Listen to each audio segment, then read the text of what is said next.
আসসালামু আলাইকুম রহমতুল্লাহ। প্রিয় দর্শক, কেমন আছেন? আশা করি ভালো আছেন। প্রিয় দর্শক, নতুন বেতন কাঠামোর রূপরেখা নিয়ে সচিবদের সঙ্গে বসেছে জাতীয় বেতন কমিশন।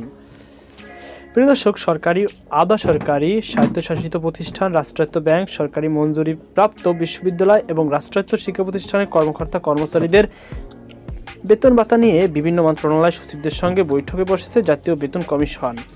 আগামী সোমবার 24 নভেম্বর সচিবালয়ে এ বৈঠক অনুষ্ঠিত হবে।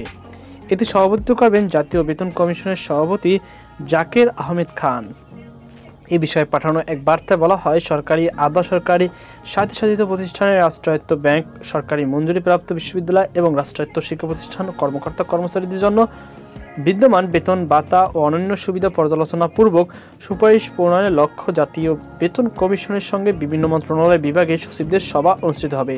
ইতিপূর্বে 1 থেকে 15 অক্টোবর সাধারণ নাগরিক, সরকারি চাকরিজীবী, স্বায়ত্তশাসিত প্রতিষ্ঠান সহ সরকারি প্রতিষ্ঠান এবং অ্যাসোসিয়েশন বা সমিতি এই 4 শ্রেণীতে প্রশ্নমালার মাধ্যমে কমিশন অনলাইনে সর্বসাধারণের মতামত সংগ্রহ করেছে।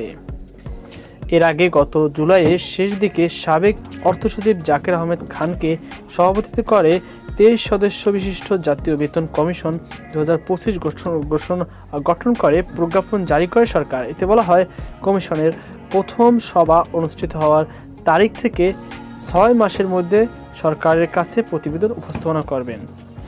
তো প্রিয় দর্শক, এই ছিল আমাদের সর্বশেষ আপডেট। সকল আল্লাহ হাফেজ।